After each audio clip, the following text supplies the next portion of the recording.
محبت کی کہانیاں تو بہت سنی ہوں گی، لیکن کچھ کہانیاں ملاقات سے نہیں بلکہ فاصلوں سے جنم لیتی ہیں۔ آج ہم ایک ایسے ہی عاشق کی کہانی جانیں گے جو اپنے محبوب سے کبھی مل ہی نہیں سکا، اور دیکھیں گے کہ ان داستانوں میں ہمارے لیے محبت اور عقیدت کے کیا سبق چھپے ہیں۔ تو چلیں اسی سوال سے اپنی بات شروع کرتے ہیں، کیا روحانی لگاؤ اتنا مضبوط ہو سکتا ہے کہ وہ میلوں کے جسمانی فاصلے کو بے معنی کر دے؟ ہماری پہلی کہانی اسی سوال کا جواب ہے۔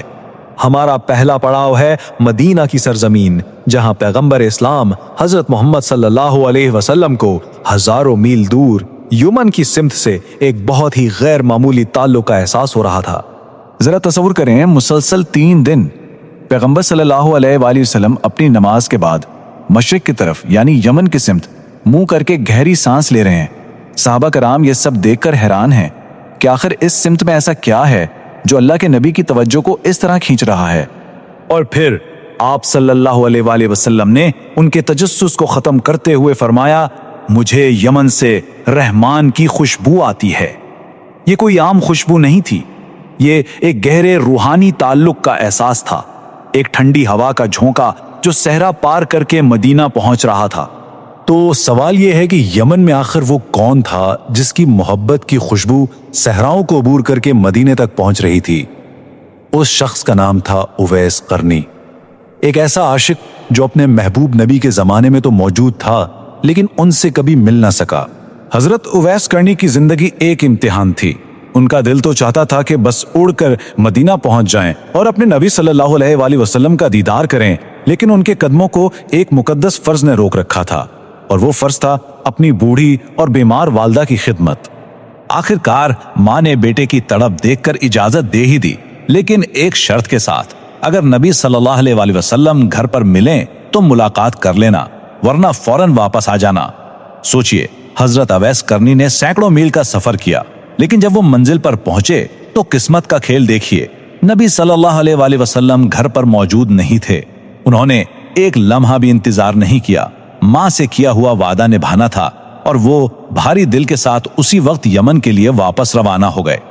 جب وہ یمن واپس پہنچے اور اپنی والدہ کو بتایا کہ ملاقات نہیں ہو سکی، تو ماں نے بیٹے کی اس فرما برداری کو دیکھ کر اسے وہ دعا دی جو تاریخ میں امر ہو گئی۔ یہ صرف الفاظ نہیں تھے، یہ اس بات کی گواہی تھی کہ اس کی قربانی رائگاں نہیں جائے گی۔ اور دیکھیں، یہی تو اس کہانی کا اصل سبق ہے۔ سچا عشق اور حقیقی عقیدت جسمانی موجودگی کی محتاج نہیں ہوتی، آپ کا خلوص ہی آپ کے تعلق کی گہرائی کو طے کرتا ہے۔ اور اس روحانی تعلق کا سب سے حیران کن ثبوت یہ ہے کہ پیغمبر صلی اللہ علیہ وسلم نے اپنے صحابہ کو حضرت اویس کی وہ نشانیاں بتائیں جو کوئی اور جان ہی نہیں سکتا تھا۔ آپ صلی اللہ علیہ وسلم نے بتایا کہ انہیں جلد کی ایک بیماری تھی جو ٹھیک ہو گئی سوائے ایک سکے کے برابر نشان کے۔ یہ اس بات کا ثبوت تھا کہ فاصلے تو صرف جسموں کے درمیان تھے، روحیں تو آپس میں جڑی ہوئی تھیں۔ اب چلتے ہیں اپنی دوسری کہانی کی طرف، جو تبدیلی، رحمت اور خاندان، خاص طور پر بیٹیوں کے تقدس کے گرد گھومتی ہے۔ اس کہانی کو ٹھیک سے سمجھنے کے لیے ہمیں ذرا اس دور میں جانا پڑے گا جب بیٹی کی پیدائش کو اکثر ایک بوجھ سمجھا جاتا تھا۔ یہ ایک ایسی سوچ تھی جسے پیغمبر صلی اللہ علیہ وآلہ وسلم کی تعلیمات نے جڑ سے اکھاڑ دیا اور بیٹیوں کو رحمت کا درجہ دیا۔ ہماری اس کہانی کا مرکزی کردار ہے دہیا کلبی نامی ایک سردار۔ اسلام قبول کرنے کے بعد ان کے ماضی کا ایک گناہ انہیں چین نہیں لینے دے رہا تھا، ایک ایسا گناہ جس کا تعلق ان کی اپنی اولاد سے تھا۔ کئی سال پہلے داہیا ایک لمبے سفر پر روانہ ہوئے اور اپنی بیوی سے کہا کہ اگر بیٹی پیدا ہوئی تو اسے زندہ دفن کر دینا۔